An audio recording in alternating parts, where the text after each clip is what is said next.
Hello दोस्तों, नमस्कार। स्वागत है आप सभी का आपके अपने यूट्यूब चैनल में। दोस्तों आज 4 मई है और एसएससी एमटीएस के 4 मई के तीसरे शिफ्ट का एग्ज़ाम भी छूट गया है। उम्मीद करते हैं तीसरे शिफ्ट में जिनका भी एग्ज़ाम था सभी का एग्ज़ाम अच्छा गया हो। तीसरे शिफ्ट के लगभग सारे रियल क्वेश्चन आ चुके हैं मेरे पास, तो सभी के क्वेश्चन के आंसर आपको बताऊंगा, तो पूरा वीडियो एंड तक देखिएगा। और बहुत सारे क्वेश्चन रिपीट हो रहे हैं, इसलिए जिनका भी आगे एमटीएस का पेपर है पूरा वीडियो रोज़ाना देखा कीजिए। और वीडियो को जिसने भी अभी तक लाइक नहीं किया है, जितने भी मेरे प्यारे दोस्त वीडियो देख रहे हैं, एक साथ वीडियो के लाइक बटन को दबा दो और वीडियो को ज़रूर शेयर करो सभी दोस्तों तक पहुंचाने के लिए। रोज़ाना एमटीएस का एनालिसिस देखने के लिए चैनल को सब्सक्राइब करके बेल आइकन को ऑन कर लोगे तो आपको हर एमटीएस एनालिसिस का नोटिफिकेशन मिल जाएगा। पहला क्वेश्चन आपसे पूछा गया था आज दोस्तों तीसरे शिफ्ट में, जिसमें आपसे ये पूछा गया था कि बृहदेश्वर जो मंदिर है ये किस शासक ने इसे बनवाया था। बृहदेश्वर मंदिर की बात करें तो इसे दोस्तों प्रथम राजराज चोल शासक ने बनवाया था। तो प्रथम राजराज चोल आपका राइट आंसर होगा। बृहदेश्वर जो मंदिर है ना, ये तंजौर तमिलनाडु में स्थित एक हिंदू मंदिर है।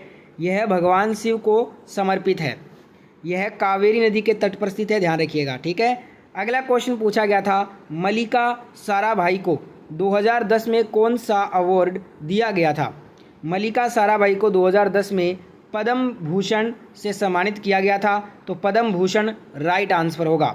अगला क्वेश्चन पूछा गया था, जीवीए का फुल फॉर्म क्या होता है। जीवीए का फुल फॉर्म होता है ग्रॉस वैल्यू एडेड। तो ग्रॉस वैल्यू एडेड अगर आपने आंसर किया था इसका तो आपका आंसर बिल्कुल सही होगा। एक क्वेश्चन पूछा गया कि बैडमिंटन के मैदान की लंबाई और चौड़ाई कितनी होती है। एक स्टूडेंट बोल रहा था कि सिर्फ लंबाई पूछी थी, एक स्टूडेंट बोल रहा था कि चौड़ाई और लंबाई दोनों पूछी थी। तो आपको दोनों बता दूंगा मैं। देखिए 13.40 मीटर लंबाई होती है बैडमिंटन के मैदान की और 6.1 मीटर इसकी चौड़ाई होती है। अगर लंबाई सिर्फ पूछा हो गया होगा तो तब तो आपका आंसर होगा 13.40 मीटर। अगर फिट में पूछा हो गया होगा तो 44 फीट। और अगर चौड़ाई पूछा है तो 6.1 मीटर। बताइएगा दोस्तों लंबाई चौड़ाई में से क्या पूछा गया था आपसे। अगला क्वेश्चन यहाँ पे पूछा था आपसे कि नाटी नृत्य किस राज्य से संबंधित है। नाटी नृत्य ये हिमाचल प्रदेश से संबंधित है। तो हिमाचल प्रदेश आपका राइट आंसर होगा। लोगों का एक समूह इसे संगीतकारों के साथ करता है और नृत्य समूह की पोशाक गद्दी या हिमाचली खानाब दोषों को दर्शाती है। हमसे पूछा था नाटी नृत्य किस राज्य से संबंधित है, तो आपका आंसर था हिमाचल प्रदेश। अगला क्वेश्चन आया, शिंजो आबे कहाँ के प्रधानमंत्री थे पहले। शिंजो आबे ये जापान के पूर्व प्रधानमंत्री थे। तो जापान आपका राइट आंसर होगा। वर्तमान में जापान के पीएम हैं फूमियो किशिदा, ठीक है। अगला क्वेश्चन आया कि वज्जी की राजधानी किस शहर में थी। जो वज्जी है ना, इसकी राजधानी थी वैशाली। तो वैशाली ऑप्शन में था, वैशाली आपका राइट आंसर होगा। इनकी राजधानी वैशाली थी और यह वर्तमान में बिहार में स्थित है, ठीक है। वीडियो में आगे बढ़े उससे पहले वीडियो को सभी लाइक करेंगे। जिन्होंने भी वीडियो अभी तक लाइक नहीं किया है, लाइक बटन को एक साथ दबा दो जितने भी प्यारे दोस्त वीडियो देख रहे हैं, और साथ में वीडियो को ज़रूर शेयर करेंगे सभी के सभी। और एमटीएस का रोज़ाना एनालिसिस ऐसे ही देखने के लिए चैनल को सब्सक्राइब करके बेल आइकन ऑन कर लेते हो तो रोज़ाना एमटीएस का एनालिसिस का नोटिफिकेशन आप तक पहुँच जाएगा, क्योंकि बहुत सारे क्वेश्चन रिपीट हो रहे हैं। अगला क्वेश्चन देखिए, पूछा था कृषि जनगणना कितने वर्षों में होती है। जो कृषि की जनगणना है ना, ये प्रत्येक 5 वर्ष में किया जाता है। तो 5 वर्ष आपका राइट आंसर था। कृषि जनसंख्या में परिचालन संपत्ति से संबंधित आंकड़ों को जनगणना के माध्यम से तैयार किया जाता है और पहली बार कृषि जनगणना वर्ष 1970-71 में की गई थी। हमसे ये पूछा था कि कृषि जनगणना कितने वर्ष में होती है, तब हमारा आंसर होगा 5 वर्ष में। अगला क्वेश्चन आया था, पश्चिम बंगाल में जो तूफान आया था वो किस नाम से जाना जाता है। पश्चिम बंगाल में जो तूफान आया था उसे काल बैशाखी के नाम से जाना जाता है। तो काल बैशाखी आपका राइट आंसर था। एक क्वेश्चन पूछा गया कि पंडित किशनलाल किससे संबंधित हैं। पंडित किशनलाल की बात करें तो पंडित किशन महाराज एक भारतीय तबला वादक थे जो हिंदुस्तानी शास्त्रीय संगीत के बनारस घराने से संबंधित थे। तो हमारा आंसर होगा तबला वादक, ठीक है।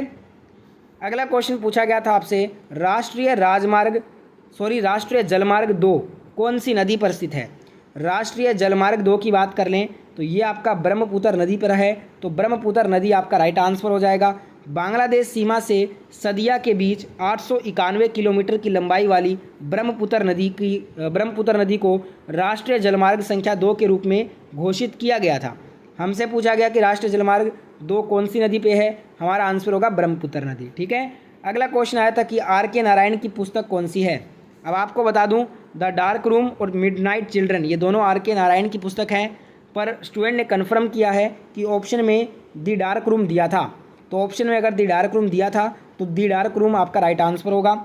एक क्वेश्चन आया बंगाल विभाजन कब हुआ, तो 19 जुलाई 1905 को हुआ था। तो राइट आंसर आपका 19 जुलाई 1905 हो जाएगा। 19 जुलाई 1905 को तत्कालीन वायसराय लॉर्ड कर्जन ने बंगाल विभाजन की घोषणा की थी। ठीक है। अगला क्वेश्चन पूछा गया आपसे, तराइन का युद्ध कब हुआ था। स्टूडेंट ने कन्फर्म किया है कि तराइन का पहला युद्ध पूछा था। तराइन के 2 बैटल लड़े गए थे, दोनों को एक बार देखेंगे। तराइन की पहली लड़ाई 1191 में तराइन के पास मोहम्मद गोरी और पृथ्वीराज चौहान और उनके सहयोगियों के बीच में लड़ी गई थी। इस युद्ध में पृथ्वीराज चौहान ने बुरी तरह से मोहम्मद गोरी को हराया था। दूसरा युद्ध हुआ था 1192 में, उसके अगले साल ही। इसमें गोरी ने वापसी की और पृथ्वीराज चौहान को हरा दिया और पृथ्वीराज चौहान को मार डाला, जिसे जयचंद ने इसी मैदान पर धोखा दिया था। अब यहाँ पे दोस्तों एक चीज़ हमें समझनी होगी कि ये 2 युद्ध लड़े गए थे। आपसे यहाँ पे पहला युद्ध पूछा था, तो हमारा आंसर होगा 1191 वाला आंसर। एक स्टूडेंट ने कन्फर्म किया है कि पहला वाला युद्ध पूछा था। ठीक है।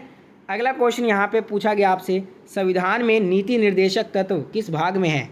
तो राज्य के नीति निर्देशक तत्व भारतीय संविधान के भाग 4 में वर्णित है। तो भाग 4 आपका राइट आंसर होगा। इसमें अनुच्छेद 36 से 51 तक शामिल है। डीपीएसपी प्रकृति में गैर बाध्यकारी है, जिसका अर्थ है कि वे अदालतों द्वारा उनके उल्लंघन के लिए लागू करने योग्य नहीं है। अगला क्वेश्चन आया था 2011 की जनगणना के अनुसार सबसे ज़्यादा जनसंख्या किस राज्य का है। तो उत्तर प्रदेश आपका राइट आंसर होगा। इसकी जनसंख्या आप देख सकते हैं 2011 के अनुसार उत्तर प्रदेश राज्य का घनत्व 829 प्रति व्यक्ति वर्ग किलोमीटर है। अगला क्वेश्चन आया, निम्न में से किस दशक में भारत की जनसंख्या नकारात्मक वृद्धि दर सबसे ज़्यादा थी। तो 1911 से 1921 में भारत की जनसंख्या में नकारात्मक वृद्धि दर सबसे ज़्यादा थी।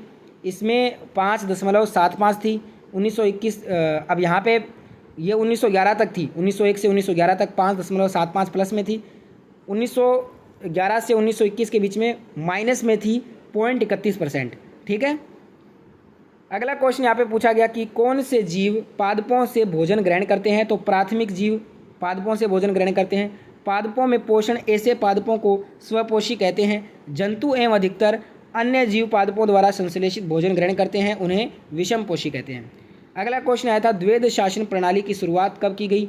तो 1765 में की गई। बंगाल में द्वैध शासन प्रणाली की शुरुआत की गई थी। रॉबर्ट क्लाइव ने 1757 से 1760 के दौरान और पुणे 1765 से 1767 के दौरान बंगाल का गवर्नर ये बना था। अगला क्वेश्चन यहाँ पे सुकन्या समृद्धि योजना से आया कि सुकन्या समृद्धि ग्रामीण योजना में ऋण की अवधि कितने वर्ष तक की होती है। 5 वर्ष तक की होती है। या फिर आपसे पूछा होगा कि सुकन्या समृद्धि ग्रामीण योजना में ऋण की अवधि कितने वर्ष तक थी। तो सुकन्या समृद्धि योजना में 250 मंथली में जमा करने पर कितना मिलेगा। तो आपको बता दें कि सुकन्या समृद्धि योजना में 14 वर्ष तक पैसा जमा करने का विकल्प नहीं है। इसमें आपको 15 वर्ष तक पैसा डालना होता है। अब यहाँ पे ये वाला तो क्वेश्चन मेरे को एग्जैक्ट नहीं मिला है। आपसे शायद यही वाला क्वेश्चन पूछा होगा कि सुकन्या समृद्धि ग्रामीण योजना में ऋण की अवधि कितने वर्ष तक होती है। तो 5 वर्ष तक होती है। ठीक है। तो ये थे आज के तीसरे शिफ्ट के क्वेश्चन। वीडियो अच्छा लगा तो लाइक शेयर सब्सक्राइब करेंगे। सभी के सभी जय हिंद जय भारत।